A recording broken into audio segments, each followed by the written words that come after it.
2 రోజులుగా బెజవాడ భవానీపురం ప్రాంత వాసులు ఆందోళన తెలుపుతున్నారు. 42 ప్లాట్స్ కూలగొట్టడంతో బాధితులు నిరసన వ్యక్తం చేస్తున్నారు. ఫ్లాట్స్ని కూలగొట్టారు, 42 ఫ్లాట్స్ని. ఈ నెల 31 వరకు కూడా సుప్రీంకోర్టు స్టే విధించింది ఇలాంటి చర్యలకు పాల్పడవద్దంటూ. అయినా కూల్చేశారని బాధితులు వాపోతున్నారు. తమకు న్యాయం చేయాలని వేడుకుంటున్నారు. వాళ్ళు ఎన్నికల ముందు న్యాయం చేస్తామని హామీ ఇచ్చిన కూటమి నేతలు తీరా గెలిచిన తర్వాత తమను పట్టించుకోవటం లేదని వారంతా కన్నీళ్లు పెట్టుకుంటున్నారు. స్థానిక ఎమ్మెల్యే కార్యాలయం వద్ద రోడ్ల మీద ఆఖరికి చంద్రబాబు ఇంటి దగ్గర కూడా బాధితులు నిరసన తెలిపారు. సీఎం చంద్రబాబు ఇంటి వద్దకు అంతమంది జనం వెళ్ళినా కనీసం కన్నెత్తైనా చూడకపోవడంతో పెద్ద ఎత్తున విమర్శలు వెలువెత్తుతున్నాయి. కూటమి ప్రభుత్వం తమను రోడ్డులో పడేసిందని ఆవేదన వ్యక్తం చేస్తున్నారు బాధితులు.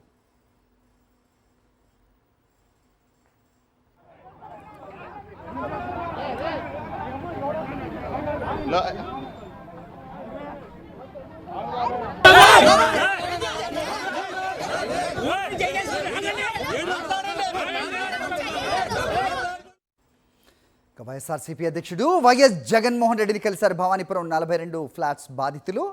గన్నవరం ఎయిర్పోర్ట్లో జగన్ను కలిసిన వారు తమ గూడు వెళ్లబోసుకున్నారు. కోర్టు ఆదేశాలున్నా అక్రమంగా తమ నివాసాలను కూల్చేశారని వాపోయారు. బాధితుల నుంచి వినతి పత్రం తీసుకున్న జగన్మోహన్ రెడ్డి అండగా ఉంటానని వారికి హామీ ఇచ్చారు. ఇదే అంశానికి సంబంధించి మరింత సమాచారం గన్నవరం ఎయిర్పోర్ట్ నుంచి మా ప్రతినిధి సురేంద్ర అందిస్తారు. సురేంద్ర, 42 ఫ్లాట్లకి సంబంధించి తమకు న్యాయం చేయాలంటూ ఆ ఫ్లాట్స్ యజమానులు అయితే ఆందోళన చేస్తున్నారు. కోర్టు ఆదేశాలు ఉన్నాయంటూ మొత్తం అక్కడ ఉన్న ఫ్లాట్లన్నీ కూడా కూల్చారు. సుప్రీంకోర్టు ఆదేశాలు ఉన్నాయి, 31 వరకు స్టే ఉందని చెప్పినా కానీ అవి కూల్చిన నేపథ్యంలో వాళ్ళు ఆందోళన అయితే కొనసాగుతుంది. ఈ రోజు గన్నవరం ఎయిర్పోర్ట్కి వచ్చిన జగన్మోహన్ రెడ్డిని వాళ్ళు కలిసి తమ సమస్యను వివరించే ప్రయత్నం అయితే చేశారు. వాళ్ళతో కూడా మాట్లాడుతూ ఏంటి ప్రధాన సమస్య ఏంటి, ఇప్పటికొచ్చి అంటే 3 రోజులు బట్టి ఈ ఇష్యూ జరుగుతున్న ఒక అధికార పార్టీకి సంబంధించి కానీ అధికారులు కానీ ఎందుకు స్పందించట్లేదు? సార్, మా ఇల్లు కూలదోసి ఈ రోజుకి 3 రోజులు అవుతుంది. స్థానిక మా ఎమ్మెల్యే గారు కూడా మమ్మల్ని పట్టించుకోలేదు. కనీసం మా ఇల్లు పడేసిన చోటకు వచ్చి అక్కడ పరిస్థితులు ఎలా ఉన్నాయో రోడ్డు మీద పడుకున్నారా, వీళ్ళు తిన్నారా తినలేదా, అసలు ఇద్దరు ప్రాణాపాయ స్థితిలో ఉన్నారు. అవన్నీ ఏం పట్టించుకోకుండా ఎమ్మెల్యే గారు అసలు మా ఏరియానే లేరు. ఏమండి, మా ఎమ్మెల్యే గారికి చెప్పుకోకపోతే మా కూడా ఎవరికి చెప్పుకుంటాం? అసెంబ్లీ దగ్గరికి వెళ్ళాము, అక్కడ సీఎం గారిని కలవటం కుదరలేదు. మళ్ళీ నిన్న కంప్లైంట్ ఇచ్చాం, మా కంప్లైంట్ కూడా ఎఫ్ఐఆర్ దర్జీ చేయలేదు. సార్, న్యాయపోరాటం చేస్తున్నామా, మేమన్నా అన్యాయం చేస్తున్నామా? సీఏ గారు మా కంప్లైంట్ తీసుకోవాలి కదా సార్, ఎందుకు తీసుకోరు? సీఏ గారు అవతల వాళ్ళు ఏమో ఆన్ ది స్పాట్లో ఎఫ్ఐఆర్ రాశారు, మా ఎందుకు రాయరు? మా ఇల్లు కూలదోశారు. మన మాజీ సీఎం జగన్మోహన్ రెడ్డి గారికి కలిసి మా బాధ చెప్పుకోవడానికి మేము వచ్చాం సార్. ఆయన అసలు ఈరోజు విజయవాడలో ప్రోగ్రాం ఉంటే మేము అందరం కలిసి అక్కడ మాట్లాడి ఆయన మా ఫ్లాట్స్ దగ్గరికి వెళ్ళి చూపిద్దాం అనుకున్నాం. కాకపోతే ఆ ప్రోగ్రాం క్యాన్సిల్ అవ్వటం వల్ల మేము అందరం ఒక 10 మంది కలిసికట్టుగా వచ్చి ఇక్కడ జగన్ గారికి కలిసి చెప్పామండి. జగన్ గారు మంచిగా స్పందించారు. ఆయన పని చూసుకొని వచ్చి మమ్మల్ని పర్సనల్గా మీట్ అయ్యి మీది ఏదో ఒకటి చేద్దాం, మీ సమస్య పరిష్కరిద్దామని చెప్పారు సార్. దీనిలో ఎవరి హస్తం ఉంది? పోలీసులు ఉందా, ప్రభుత్వాన్ని ఉందా? హస్తం ఉండబట్టే మా కేసు ఫైల్ చేయలేదు సార్. లేకపోతే అతని మీద ఫైల్ చేసిన కేసు మా మీద ఎందుకు ఫైల్ చేయలేదు? ఇంత జరుగుతున్నా మేము రోడ్డు మీద ఉన్నా ఎందుకు ప్రభుత్వం రావట్లా? ఈ రోజు ప్రభుత్వం స్పందించలేదు కాబట్టి అపోజిషన్ పార్టీ జగన్మోహన్ రెడ్డి గారి దగ్గరికి వచ్చాము. సార్, నేను నైట్ 8 o'clock కి స్టేషన్ కి ఫోన్ చేసి మేడం నేను మార్నింగ్ కంప్లైంట్ పెట్టాం కదా, ఇప్పటి వరకు మాది ఎందుకు మీరు ఇంకా మాకు మెసేజ్ పెడతానన్నారు, మెసేజ్ పెట్టలేదు, ఏం చేయాలి, అసలు రెస్పాండ్ అవ్వరా మీరు అంటే సిఐ గారు చూస్తారమ్మా మీదే అన్నారు. చూసారా లేదా మేడం అని, చూస్తారులేండి అని అసలు రెస్పాన్సిబుల్ లేకుండా మాట్లాడుతున్నారు.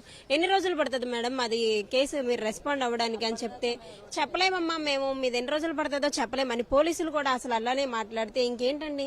సృజనా చౌదరి గారు కాదు ఇప్పటి వరకు మా స్థలాల దగ్గరికి రావడం గానీ ఏమీ చేయలేదు. ఆయన ఒక ఎమ్మెల్యే అయ్యుండి ఆయన మేము ఓట్లేస్తేనే కదా ఆయన గెలిచారు. మరి మేము రోడ్డున పడినప్పుడు వాళ్ళకి రావాల్సిన రెస్పాన్సిబిలిటీ బాధ్యత ఉంటది కదండి. కనీసం ఇప్పటి వరకు రాలేదు. అందుకని సరే మేము జగన్ గారి దగ్గరికి వచ్చి జగన్ గారికి మా బాధలు చెప్పుకుంటే మాకు ఏమైనా న్యాయం జరిగిద్దేమని చెప్పి మేము ఆయన గారి దగ్గరికి రావడం జరిగిందండి. నేను నా కష్టాయితాన్ని బ్యాంక్ లోన్ తెచ్చుకొని నాకు అద్దెకి ఇవ్వరండి. ఎందుకంటే నేను చేసేవి కొద్ది గట్టిగా ఇనుప వస్తువులండి, పాత గ్రైండర్లు, కారం మిల్లు, పిండి మిల్లు, కాలేజీలు, హాస్టల్లో చపాతీ మిషన్లు. నాకు బరువు వల్ల ముఠా వాళ్ళు ఎత్తి దించేటప్పటికి ఏ ఒక్క ఓనర్ కూడా నాకు అద్దెకి ఇవ్వట్లేదండి. నాకు ఖాళీ జాగా కొనుక్కొని బ్యాంకు లోన్ తెచ్చుకొని కరెంటు బిల్లు తెచ్చుకొని పన్ను వేయించుకున్నా కనీసం అప్పుడైనా ఆపాలి కదా sir. Bank registration bank loan ఆయన ఆపాలిగా, రిజిస్ట్రేషన్ అయినా ఆపాలి కదండి. ఎక్కడి నుండో వచ్చామండి, చేత పట్టుకొని వచ్చామండి విజయనగరం నుంచి. అక్కడ జరకేడకు వచ్చామండి. ఇప్పుడు అన్యాయం అయిపోయింది. ఇన్ని సంవత్సరాలు కష్టాయితంతా వెనక్కి వెళ్ళిపోయినండి. నాకు ఇన్ని చిన్నపిల్లలు అండి ఇద్దరు. నేను అందులో వర్క్ చేస్తుంటూ సామాన్లు అయినా కనీసం తీసుకుంటానన్నానండి. కనీసం సామాన్లు కూడా బయట తినే కన్నా లోపల ఉంటుంటే కానీ దౌర్జన్యంగా బయటికి నెట్టేసి తోసి పడగట్టేశారండి. మొత్తం సామాన్లు అన్ని అందులో ఉన్నాయి సార్. ఇక్కడ ఎమ్మెల్యే గారు ఉన్నారండి, పక్కనేనండి. ఆయనకు 1/2 కిలోమీటర్ దూరం కూడా లేదండి మా ఉన్న ఇంటికి. కనీసం ఆయన దగ్గరికి వెళ్ళా కానీ కనీసం రెస్పాండ్ అవ్వలేదండి. మాజీ సీఎం గారు ఆయన కనీసం మాకు ఏమైనా చూస్తారని, దానివల్ల పొద్దున్న కూడా బయటకు వచ్చి మేము ఏదైనా ఆయనకి పత్రం ఇచ్చి చేస్తారని కోరుకుంటున్నాం. తమ ఆవేదన అంతా కూడా ఇప్పటికే తెలియజేశాము. మాజీ ముఖ్యమంత్రి జగన్మోహన్ రెడ్డి దృష్టికి తీసుకొస్తే మా సమస్య పరిస్థితులను ఒక ధీమాతోటి ఈ రోజు ఇక్కడికి వచ్చాము. అధికార పార్టీకి సంబంధించిన నేతలు, స్థానిక ఎమ్మెల్యే కూడా పట్టించుకోలేదు కాబట్టి దిక్కుతోచిన స్థితిలో ప్రతిపక్షం దగ్గరికి మేము రావాల్సి వచ్చిందంటూ వాళ్ళు చెప్తున్నారు. సిబిఐ ఎంక్వైరీ చేయాలంటూ కోరుతున్నారు. ఏదైతే శ్రీ లక్ష్మీరామ కోఆపరేటివ్ సొసైటీ ఉందో అది ఫేక్ సొసైటీ అంటూ దాని మీద విచారణ చేయాలంటూ కూడా బాధితులంతా కోరుతున్న పరిస్థితి ఉంది. అదే అంశాలన్నింటినీ కూడా ఒక వినతి పత్రంలో రూపంలో తయారు చేసి మాజీ ముఖ్యమంత్రి జగన్మోహన్ రెడ్డికి ఇచ్చిన పరిస్థితి అయితే కనిపిస్తుందని చెప్పాలి. కెమెరా పర్సన్ శివప్రసాద్ తో కలిసి సురేంద్ర, సాక్షి టీవీ, విజయవాడ నుంచి.